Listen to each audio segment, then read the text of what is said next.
말세에 고통하는 때에 기도하라. 그러니까 오늘은 이제 우리가 1월이 끝나 1월 넷째 주 동안은 우리가 올 한 해에 우리가 좀 생각해야 될 말씀들에 대해서 제가 좀 묵상했습니다.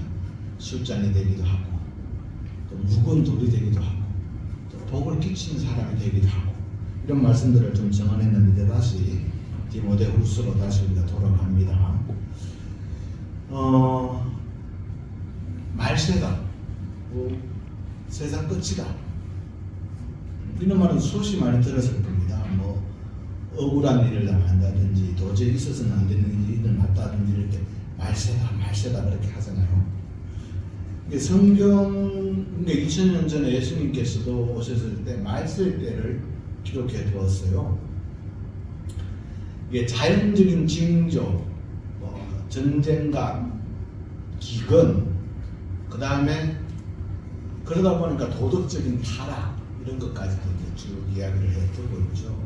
그래서 우리가 보면은 성경의 마태복음을 보면은 말세의 징조를 너희들이 알아라. 세상의 끝의 징조라는 것은 하나님이 세상을 이처럼 사랑하사, 세상을 사랑하시는데 세상이 끝나는 것을 갖다가 이렇게 복음은 계시지는 않겠죠. 근데 징조죠. 우리가 세상의 것, 지구의 것, 이렇게 생물학적인 기후위기를 통해서 지구가 폭발하고 이런 것들 떠나서 사람에게도 내가 어떤 처한 상황 속에서 나를 아무도 이해해 주는 사람이 없다면 그게 끝 아니겠어요? 그와 마찬가지로 세상의 말세라는 것은 하나님께서 창조하신 창조 질서가 무너진 것을 이야기하죠. 우리 가정의 끝이 뭐예요? 가정이 하나님의 사랑 건조를 화목해야 되는데 이게 끝이 뭐예요? 그 깨져버린 거잖아요. 이게 이 하나님께서 창조하신 아름다운 세상의 끝, 말세의 징조가 마태복음 24장 5절에 보면은 그때는 내가 메시아다, 내가 선지자다, 이런 것들이 성행한다, 이렇게 기록하고 있죠. 사람들이 진리와 비진리를 구분하는 구별의 영들이 떨어진다. 즉 이 말은 잘 기억하셔야 됩니다. 내가 미혹된다 라는 것은 내 삶이 흔들린다는 말이에요. 왜 흔들립니까? 가치, 진리를 잃어버리기 때문이죠. 물론 이제 금융하시는 분들도 있지만은 지금 홍콩 지수 때문에 문제잖아요. 전 단도 10원도 없어가지고 해본 적이 없지만은 위험하잖아요. 그런데 내가 투자를 한다고 투자를 할 때 고수익이다, 10%가 넘는다, 이런 것은 좀 이상하지 않나요? 근데 그것을 가가지고 한다는 거죠. 우리가 내가 노동해서 벌였던 것을 은행 예금해서 어느 정도는 되면 되지, 10%가 15%가 사기 아니에요? 근데 그쪽으로 한다는 것은 내가 미혹되었다, 내가 구분의 영이 떨어졌다, 진리와 비진리를 사이에 넘어섰다, 이런 거겠죠. 이게 거짓 선지자, 거짓 예언자, 가짜 그리스도, 우리나라에만 해도 이단이라고 하는 게 50개가 넘죠. 늘 말씀드리지만 이단이라는 것은 끝이 다르면 이단입니다. 다르자의 끝단자잖아요. 내가 하나님을 사랑건축으로 믿었는데 내가 믿는 하나님이, 또는 내가 잘못 고백하고 있으면 내가 이단이에요. 나는 정통교단이니까 웃긴 소리 하지 마세요. 정통교단 다니면 정통 그리스도이니까 누가 그래요? 내 삶이 그게 알아야 되죠. 내가 흔히 말해서 한국교회 장로회, 대한예술교 장로회, 정통교단이라고 하는 여기 다녀서 교인이니까 나는 이단 아니다. 내 신앙이 이단이 되어버렸는데요. 하나님은 다른 것을 찾고 있고 돈이면 막 한잔하고, 또는 막 오늘 말씀처럼 이렇게 되어버리면 그거 아니에요? 헌신을 넣고 충성을 넣고 그저 그냥 모양만, 경건의 모양만 가지고 있다는 그게 이단이죠. 그런데 중요한 것은 이것은 큰 문제가 아니에요. 큰 문제지만 이제 한국 사회라는 사회가 예전에는 사람들의 70% 정도가 종교가 필요하다라고 생각했다. 근데 지금은 역으로 30% 정도는 종교가 필요하다라고 생각하는 시대가 되어버렸고, 앞으로 5년 후에 우리가 흔히 말하는 정통교회라고 하는 이 교회보다 예수라고 하는 그 가짜 그리스도인의 수, 그 이단의 수가 증가합니다. 지금 대구에도 우리 흔히 말해서 뭐 월드컵 저 경기장에서 막 한 거 봤죠? 어마무시합니다. 정통이라고 하는 교회들이 왜 그러느냐? 여러 가지가 있죠. 기득권을 누리기도 하고, 그 속에서 내부적으로 1000명, 2000명 되는 교회들은 막 없고, 목회자의 수급률도 안 되고, 목회자의 생활력도 안 되고, 우리 교단만 하더라도 목회자들 우리가 지금 전국에 다 합쳐가지고 20만 선도 교회가 지금 1,500개 교회인데, 그 중에서 목회자들 중에서 우리가 최저생계비라고, 최저생계비가 얼마죠? 4인 가족에 안 되는 사람들이 부지기수입니다. 그래서 투잡, 쓰리잡 하는 사람들이 많습니다. 택배는 기본이고요. 왜 그렇게 되었습니까? 서로 공생하면서 한 것들, 이게 이단이죠. 그런 것들이 사라져버렸어요. 두 번째, 난리와 전쟁이다. 마태복음 24장 6절에서 7절. 세 번째는 보면은 자연의 파괴다. 기근이 일어나. 그 다음에 핍박이 일어난다. 다섯 번째는 사람이 극도로 식어진다. 이게 이제 말세의 징조라는 거죠. 즉 하나님의 창조 질서의 도전이 사라지는 모습이고, 죽음이 그렇잖아요. 그때도 그랬다는 거죠. 그러나 끊임없이 하나님은 구원의 역사를 베풀어주고 있음을 믿고 의심하지 마시길 바랍니다. 자, 오늘 본문이 사람들이 자기를 사랑하며 돈을 사랑하며 자랑하며 경언하며 비방하며 부모를 거역하며 감사하지 아니하며 거룩하지 아니하며 무정하며 원통함을 풀지 아니하며 모함하며 절제하지 못하며 사나우며 선한 것을 좋아하지 아니하며 배신하며 조급하며 자만하며 쾌락을 사랑하기를 하나님 사랑하는 것보다 더하며, 이렇게 되어 있습니다. 여기에 내가 빠지는 게 있습니까?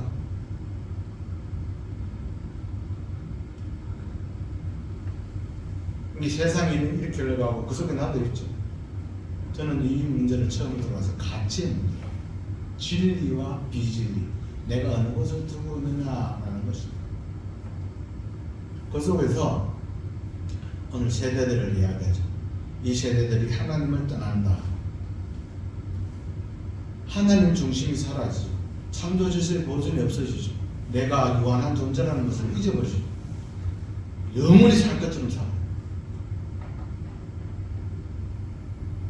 지난 한 주간 우리가 기도하며 찬송하며 기도하며 하나님께 받은 사랑과 은총을 내가 전하며 살았던 여러분들인데, 더욱더 우리가 이 일에 대해서 감사하고 감격하며 감동하며 살 수 있음에도 불구하고 영원히 살 것처럼 사탄이 생각을 주거든요.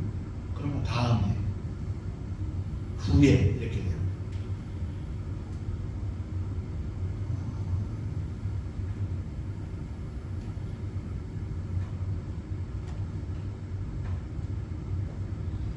이 땅에 교회들도 많고 교육방송이나 여타에 보면 수없이 많은 좋은 말씀이 있는데 왜 그럴까? 가치의 문제.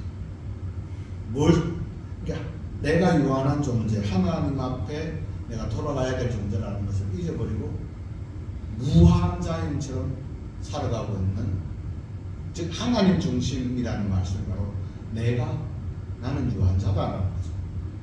창조물이다. 두 번째, 인간관계가 무너진다는 거죠. 사람들이 자기를 사랑하며, 즉 사람이 하나님의 피조물로서가 서로 존중하는 것이 사라져 버린다는 거죠. 제 선배 중에 이 지역의 선배인데 그분이 저한테 했던 이야기들 중에 하나입니다. 지금 나이가 한 60대 중반이니까 그분의 선배니까 70, 80이 됐겠죠.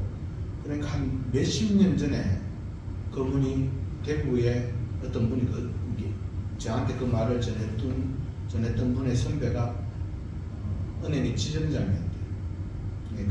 그런데 지금도 은행의 지점장 그러면은 존중받고 하는 사람인데, 그 사람이 어느 날 회식을 하고 나서 술을 거하게 먹고 2차로 시내에 사다가 2차로 수성구 쪽으로 가려고 하는데 술이 가득 찼으니까 젊은 은행 직원이 와서 지점장님 제가 운전하겠습니다 라고 해서 운전을 하고 지점장 차를 타고 나머지 은행원들은 뒤에 택시를 타고 가다가 그 젊은 직원이 운전을 하다가 우회전하다가 사고가 났어요. 새벽에 하여튼 밤늦게 공부하고 가던 그 당시에 대학생 여자분을 치었어요. 죽었어요. 그런데 거기서 내려서 수습을 하려고 하는데 그때서 운전했던 젊은 직원이 지점장님 저는 엄마 아버지도 지금 몸도 안 좋고 저는 총각 있고 저 사실 무면허인데 큰일 났죠. 그래서 술김에 또 나한테 지금 걱정하지 마 내가 책임질게. 근데 다친 줄 알았겠죠. 병원에 갔어요. 사망을 했어요. 근데 어느 정도 술이 깨다 보니까 큰일 난 거예요. 그래서 자기가 그 정도 되니까 동문이나 해서 자기 그 아는 친구한테 전화를 했어요. 검사에 우리 전화를 하니까 일단 네가 그렇게 네가 했다고 했는데 지금도 다시 똑바로 진술해라. 그 수밖에 없다. 그런데 되지 않았어요. 초기 진술이. 그 다음에 운전했던 사람이 계속적으로 자기는 안 했다 그러는 거예요. 그런데 뒤에 따라왔던 직원들이 아니다 라고 했겠죠. 그런데 되지 않았어요. 그래서 진정이 곤란한 경우를 당했죠. 회사의 직원들은, 은행 직원들은 운전했던 사람에게 네가 했지 않느냐, 걱정하지 마라. 네 예를 들어서 몇 년 이렇게 해놓으면 우리가 다 도와줄게. 모금도 하고 막 그랬대. 결국 그렇게 되지 않았어요. 그래서 시간이 조금 흘러서 결국 이제 사건이 정상적으로 좀 기술될까 했는데 그걸 무마하기 위해서 이 은행 지점장은 자기 집을 팔았어요. 파일을 보기 위해서. 근데 결국 나중에는 청년이 직원이 이제 바로 잡아가지고 나중에는 그렇게 됐는데 이제 마지막으로 합의를 이 지점장과 딸을 잃었던 아버지 가족과 이 젊은 청년이 만나서 운전했던 그 젊은 직원이 만나서 사실 제가 했습니다. 뭐 했습니다라고 무릎 꿇고 해설하고 나서 다 놓을 때 자기 부인이 이렇게 이야기했대. 진영 부인이 여보 막 낙심하고 있으니까 부인이 그렇게 이야기하더라고. 여보 한 사람은 사랑하는 딸을 잃었고 온천하고 보다는 딸을 잃었고 저 젊은 직원은 사람을 잃어버렸고 우리는 돈밖에 잃어버리지 않았어. 괜찮아. 이렇게 하더래요. 가치의 문제. 삶의 무게를 또는 삶의 흔적들을 어디에 두고 있느냐에 따라서 삶은 달라지고 은혜는 달라지는 것입니다. 인간관계가 무너졌어요. 돈 때문에 돈이 좀 그 돈 그거 뭐 죽을 때 가져간 사람 누가 있어? 내 이름으로 장학금하면 못 내고 내 이름으로 선교지 하나 못 잡고 뭐 하다 보면 다음에 돼요. 인간관계 즉 사람답지 못해서 하나님의 피조물임을 해줘. 그러면서 어떻게 되냐? 세상을 사랑해요. 물질, 이익 여기 흘러가죠. 사랑하는 성도 여러분, 이제 준비해야 됩니다. 영원히 살지 않습니다. 우리가 곧 하나님의 나라에 하나님 앞에 섭니다. 또는 제가 늘 말씀을 드리지만 우리는 웰빙도 중요하지만 웰다잉입니다. 내가 부활하고 내 삶의 흔적들이 우리 자손들에게 또는 우리 그때 이장한 목사 그랬지, 우리 아버지 그랬지 라고 해서 삶의 방향타를 주는 게 부활이잖아요. 예수님께서 부활하셨습니다. 육신의 부활, 영혼의 부활 하시지만 오늘도 예수님은 우리들에게 너 그렇게 살면 죽어, 영원히 사는 길이 이 길이야 이렇게 보여주잖아요. 그러면 준비해야 돼. 사랑하는 여러분, 우리가 쓰임받는 각각의 역할과 책임감이 있습니다. 우리 가족들 중에 친지, 친구, 이웃, 동료들 중에 아직도 세상의 징조를 읽지 못하는 안타까운 영혼들이 있습니다. 그를 위해서 기도하기 하고 그를 위해서 또는 그 영혼들을 위해서 기도하되 내가 먼저 내가 하나님의 백성으로서의 삶을 기뻐하고 감사하고 감격하고 본이 되면은 저절로 우리 함께 따라서 해볼까요? 저절로 내가 고통도 느끼게 되는 거죠. 사람을 잃어버리지 마시고